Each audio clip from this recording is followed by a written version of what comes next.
there everyone, how are you doing today? Today I'll be reading a story called Ruins of Alph, Embedded Images and Strangeness. If you enjoy, please like and subscribe. And without further ado, let's get started. Julius Productions. Sit down, get comfy, and await your horror. Defying my belief that this should be kept confidential, I will share this in the sole interest of two individuals. My name is Ruben. I have always been interested in subliminal techniques, regardless of the media or way they have been conveyed. However, I did not go looking for this particular example. No, it looks like it found its way to me. It's certainly no coincidence that the move Curse was introduced in Generation 2, with the release of Pokémon Gold, Silver, and Crystal versions. Often heard that you shouldn't judge a book by its cover. A sound should not be judged by the way you hear it. There can be so much more that which the single sense of hearing cannot handle by itself. Sounds are visual as well, despite what some may say.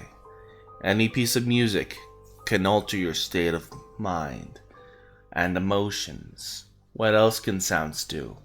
Maybe a certain group of individuals set out to answer just that. New concepts were realized with version 1.0 of Lavender Town Music, released in early Pokémon Green and Red cartridges in Japan. There's no doubt that there was interest from the sound team to create an eerie effect from special inflections in the music, which notably the high-pitched frequency, which can only be heard by those with especially acute hearing. Pokémon 1.1 of Lavender Town's music soon replaced its older counterpart in newer cartridges in order to avoid suspicions. Perhaps enough data had been collected anyway. The person who posted the previous video was surprised to find that his friend, Anthony, had developed a special way to retrieve the frequencies that were lost when the deployed music was redesigned in order to fit within the limitations of the Game Boy. According to him, certain hints were left in the music, which encouraged him to develop a way to analyze the sound and insert special tones which mimic the original intentions of the music. Although Anthony may have never realized this, the tones which he added constructed unusual images within the sound when combined with the original Pokémon music. These images have been embedded into the music through certain methods of steganography. In Pokémon Gold, Silver, and Crystal, these images were waiting for their key to be unlocked. Likewise, two sound files from Pokémon Gold, Silver, and Crystal soundtrack fit together in an interesting way, one you are more than likely familiar with. The other you would have only heard if you had listened to your radio while within the ruins of Alph. These files can never be played concurrently while playing the game. However, they can be while using a computer. I am not one who posted the previous video. I'll refer to him as Edwin from this point on. When he looked through Anthony's laptop, he copied more than an audio file and a few pictures.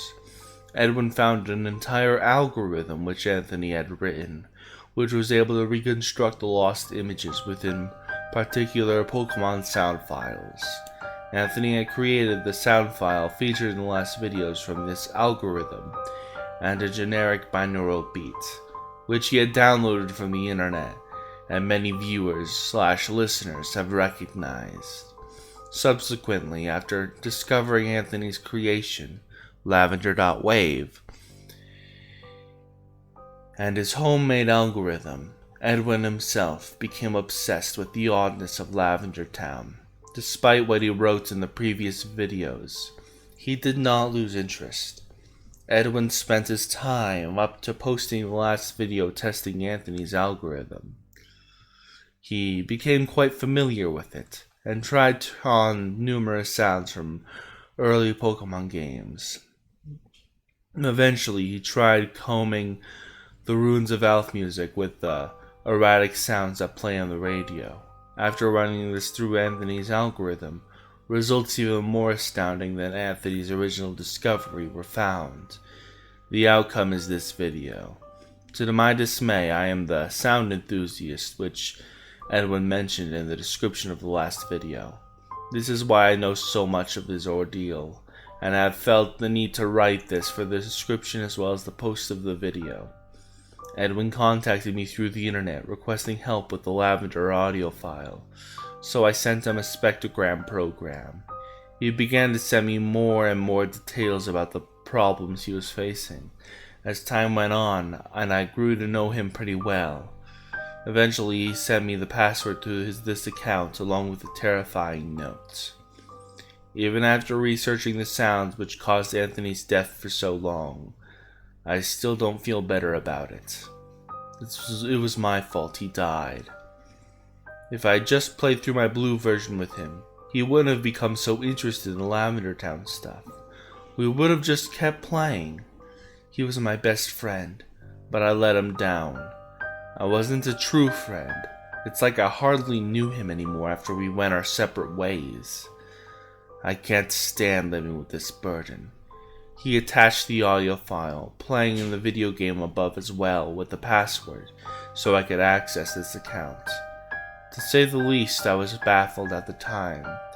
The day after the previous video was posted, Edwin was found dead in his room, astonishingly with no flesh wounds to be found. Had he figured out what the exact cause for Anthony's seizure was? Was it a suicide? Both? Never did he mention any specific details about the audio file, other than what has already been mentioned in the description. I don't want to have to get involved further in this incident, but as I have already stated, I feel like it is my obligation. I don't, however, feel the need to describe the occurrences that take place in this video. I will let you decide for your own about that. Keep in mind, though, that in the game the scientists in the ruins claim that unknown communicate with radio waves. What was constructed in the place of Pokémon Tower in Lavender? The Kanto Radio Tower. I must let you know that this sound file was created with Anthony's algorithm, with the binaural beats added in the background. Do the Lavender Town theme and the ruins of Alph music have something in common? An accident? Something that could drive someone insane? The world may never know. I hope you enjoyed. Please like and subscribe, it helps the channel a lot.